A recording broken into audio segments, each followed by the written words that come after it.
വർഷങ്ങൾക്ക് മുമ്പേ നമ്മുടെ മുനിമാരൊക്കെ എഴുതി വെച്ച ഗ്രന്ഥങ്ങളുണ്ട്.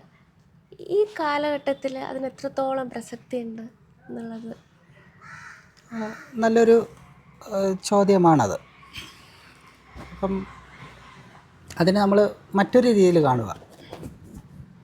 നമ്മുടെ ബർത്ത്ഡേ വന്നു വിചാരിക്കുക. ഇപ്പോൾ ഒരാൾ ഒരു ഗിഫ്റ്റ് കൊണ്ടു തരികയാണ്.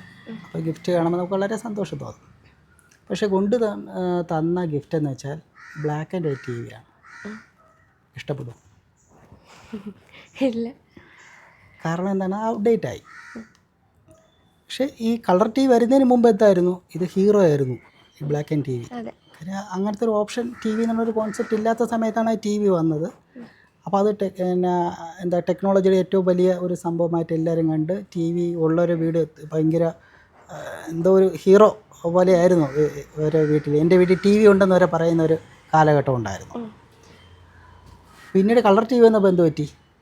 ബ്ലാക്ക് ആൻഡ് TV ആണ് എൻ്റെ വീട്ടിൽ ഉണ്ടെന്ന് പറയുന്നത് ഒരു സ്റ്റേറ്റസിന് കുറവ് ഉള്ള രീതിയിലോട്ട് അത് വന്നു. അപ്പോൾ അപ്ഡേറ്റ് വരുന്ന അനുസരിച്ചിട്ട് നമ്മൾ ഔട്ട്ഡേറ്റ് ആയതിനെ നമ്മൾ കളയും. അവിടെയാണ് ഈ ഋഷിമാരുടെ ദർശനം ഇന്നും പ്രസക്തി ഉള്ളത്.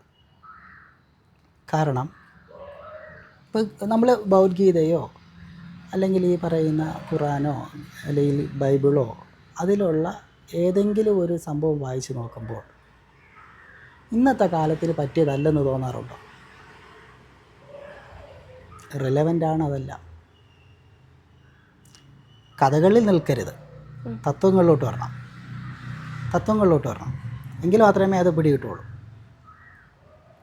നിന്നെപ്പോലെ നിൻ്റെ അയൽക്കാരനെ സ്നേഹിക്കുക എന്ന് പറയുന്നത് ഈ കാലത്ത് റിലവൻ്റ് അല്ലേ? വേണമെന്ന് വെച്ചാൽ നടക്കും. അതിന് റിലവൻ്റ് അല്ലേ? അത് പണ്ട് എഴുതിയതാണ്. അത് ഈ കാലത്ത് ഇന്ന് പിന്നെ കമ്പ്യൂട്ടർ യുഗമാണ്, അത് നമ്മൾ ഫോളോ ചെയ്യേണ്ട ആവശ്യമില്ല എന്ന് പറഞ്ഞാൽ എന്തായിരിക്കും അവസ്ഥ? അപ്പോൾ ആചാര്യന്മാർ നമ്മുടെ മനസ്സിൻ്റെ ഈഗോയ്ക്കെതിരെയാണ് സംസാരിച്ചിട്ടുള്ളത്. ഈഗോ ഉള്ളിടത്തോളം കാലം ഈ ഉപദേശങ്ങൾക്കെല്ലാം പ്രസക്തി ഉണ്ട്. കാര്യം നല്ലൊരു മനുഷ്യനാവാനാണ് ആദ്യം അതിൽ ബേസിക്കലി പറയുന്നത്. എന്നിട്ട് മാത്രമേ ദൈവികതയിലോട്ട് നമുക്ക് പ്രവേശിക്കാൻ പറ്റുള്ളൂ. ആദ്യം നല്ലൊരു മനുഷ്യനാവുക എന്നുള്ളതാണ്. നമ്മുടെ ഈ മനുഷ്യൻ്റെ മാനസികാവസ്ഥയിൽ നിന്ന് ഈ ഈഗോ കൂടുമ്പോഴാണ് ഈ പ്രശ്നം പറ്റുന്നത്. അത് ഒരു വേദത്തിലൊരു നല്ലൊരു കഥയുണ്ട്, അത് സന്ദർഭോചിതമായി പറയാം. അതായത്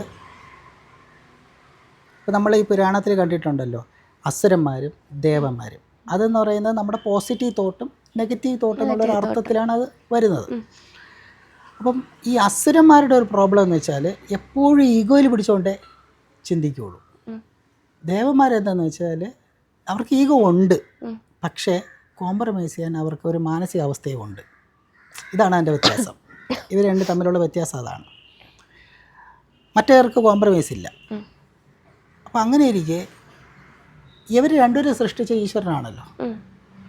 പക്ഷേ ദേവന്മാരാണ് എല്ലാവരും പിന്നെ അക്സെപ്റ്റ് ചെയ്യുന്നതും പൊക്കി പറയുന്നതല്ല. അസുരന്മാരെപ്പോഴും അടിച്ചമർത്തപ്പെട്ട വ്യക്തികളായിട്ടാണ് കാണുന്നത്. അങ്ങനെ വന്നപ്പോൾ ഈ അസുരന്മാർക്കൊരു സംശയം, നമ്മൾ എന്തുകൊണ്ട് രണ്ടാം കിടയായിട്ട് കാണുന്നു, എല്ലാവരും എന്തുകൊണ്ട് ദേവന്മാരെ ഇത്രയും ഗ്രേറ്റായിട്ട് കാണുന്നു എന്ന് വെച്ചു. അപ്പോൾ പറഞ്ഞാൽ അത് നിങ്ങൾക്ക് ബോധ്യപ്പെടുത്തി തരാം എന്ന് പറഞ്ഞിട്ട് ഇവർ രണ്ടുപേരെയും വിരുന്നിന് ക്ഷണിക്കും. അപ്പോൾ ദേവന്മാരെ വിളിക്കും. അപ്പോൾ രണ്ടുപേരും ഒരുമിച്ച് വന്നു കഴിഞ്ഞാൽ അവിടെ പ്രശ്നം ഉണ്ടാകും എന്ന് പറഞ്ഞിട്ട് ഓരോ ബാച്ചായിട്ടാണ്.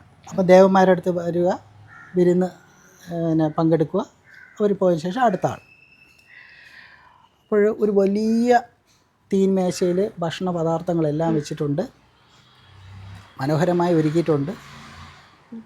ആദ്യം വിളിച്ചത് അസുരന്മാരാണ്. അവരെല്ലാവരും വന്നു. അപ്പോൾ വന്ന് കതവ് തുറന്ന് നോക്കിയപ്പോൾ ഇത്രയും ബ്യൂട്ടിഫുള്ളായിട്ട് ഉള്ള നല്ല വിരുന്ന് ഉണ്ട്.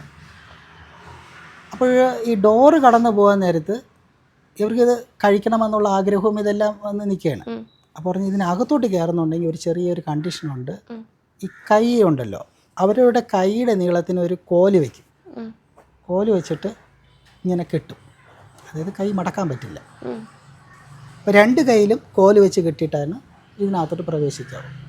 അപ്പോൾ കുഴപ്പമില്ല എന്ന് പറഞ്ഞാൽ അവരങ്ങ് അകത്ത് കയറി. അകത്ത് കയറിയപ്പോഴാണ് ഇത്രയും ഭക്ഷണ പദാർത്ഥങ്ങളെല്ലാം കാണുന്നത്. എങ്ങനെ കഴിയും? ഇതെല്ലാം കഴിക്കാൻ വേണ്ടി വെച്ചിരിക്കുകയാണ്, കയ്യിൽ കോലും കെട്ടിയിട്ടുണ്ട്.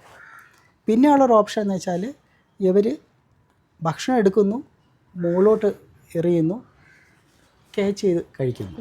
ഇതുള്ള ഓപ്ഷനേ ഉള്ളൂ. അങ്ങനെ എല്ലാവരും അങ്ങനെ കഴിച്ച് എന്ത് പറ്റി, ആർക്കും കഴിക്കാനും പറ്റിയില്ല, ഭക്ഷണത്തിൽ കുളിക്കുകയാണ് ചെയ്തത്.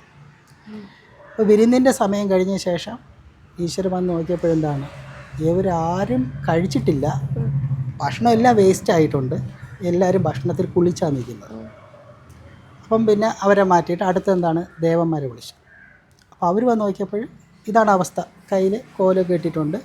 നോക്കിയപ്പോൾ ഭക്ഷണം കഴിക്കാൻ പറ്റില്ല, അവർക്ക് ബോധ്യമായി. അപ്പോൾ അവരെന്ത് ചെയ്തു, ഒരു തവിയിൽ ഭക്ഷണം എടുത്തിട്ട് വേറെ ആളെ ഫീഡ് ചെയ്തു. അയാൾ എന്ത് ചെയ്തു, അയാൾ ഭക്ഷണം എടുത്തിട്ട് മറ്റാളെ ഫീഡ് ചെയ്തു. അപ്പോൾ ഞാൻ എടുക്കുന്ന ഭക്ഷണം എനിക്ക് വേണ്ടിയിട്ടല്ല എടുക്കുന്നത്, വേറെ ആളെ ഫീഡ് ചെയ്യാനാണ്. അപ്പോൾ അവിടെ ആ ഒണ്ണസ് വന്നപ്പോൾ എന്ത് പറ്റി, എല്ലാവർക്കും കൃത്യമായി അത് ഭക്ഷണം കഴിക്കാൻ പറ്റി. മനസ്സിലായില്ലേ? അപ്പോൾ അതാണ് ഈഗോയ്ക്ക് അപ്പുറമാണ് നമ്മുടെ ഋഷിമാരെല്ലാവരും പിന്നെ ഈ പറയുന്ന എല്ലാ മെസ്സേജ് എഴുതുന്നത് നമ്മുടെ ഈഗോയ്ക്ക് പെട്ടുപോകാതെ അതിൽ നിന്ന് രക്ഷപ്പെടാനുള്ള തത്വങ്ങളാണ്. ആ രീതിയിൽ കണ്ടിട്ടേ കാര്യമുള്ളൂ. അപ്പോൾ അതാണ് ദേവനും അസുരനും തമ്മിലുള്ളൊരു വ്യത്യാസം. അതുകൊണ്ട് റിലവൻ്റാണ്, ഋഷിമാർ എഴുതിയ കാര്യങ്ങളെല്ലാം റിലവൻ്റാണ്. നമ്മളെ ഈഗോയെ ബൂസ്റ്റ് ചെയ്യാൻ അവർ സമ്മതിക്കില്ല.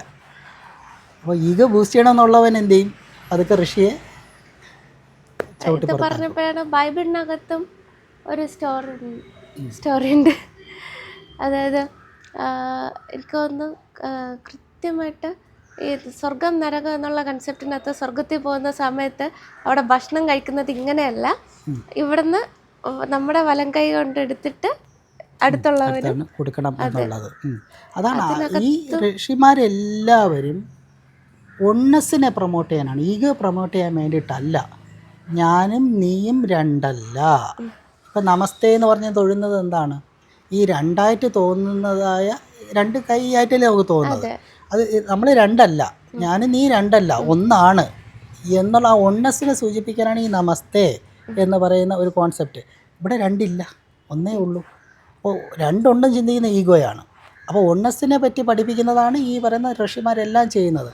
അപ്പോൾ എവിടെയെല്ലാം ഈഗോ ഉണ്ടോ, എത്രത്തോളം കാലം ഈ ഭൂമിയിൽ ഈഗോ ഉണ്ടോ അത്രത്തോളം കാലം ഋഷിമാരുടെ ദർശനങ്ങൾക്ക് പ്രസക്തിയും ഉണ്ട്. അത് ഒരിക്കലും ഔട്ട്ഡേറ്റ് ആകില്ല. നമ്മൾ കണ്ടുപിടിക്കുന്നതെല്ലാം ഔട്ട്ഡേറ്റ് ആവും. അതാണ് അവർ ത്രികാലദർശികളെന്ന് പറയാൻ കാര്യം അതുകൊണ്ട്. അതായത് മനുഷ്യന് ഈഗോ നിലനിൽക്കുന്നിടത്തോളം കാലം ഇതൊന്നും പ്രസക്തമല്ലാതെ ആകുന്നില്ല. ഈഗോ ഉള്ളിടത്തോളം കാലം അതിൻ്റെ മരുന്നായിട്ട് ഇത് വർക്ക് ചെയ്യും. അതുകൊണ്ട് ഇത് പ്രസക്തമാണ്. ഈഗോ മാറ്റണം എന്ന് ചിന്തിക്കാത്തവന് ഇത് പ്രസക്തമല്ല. അതെ.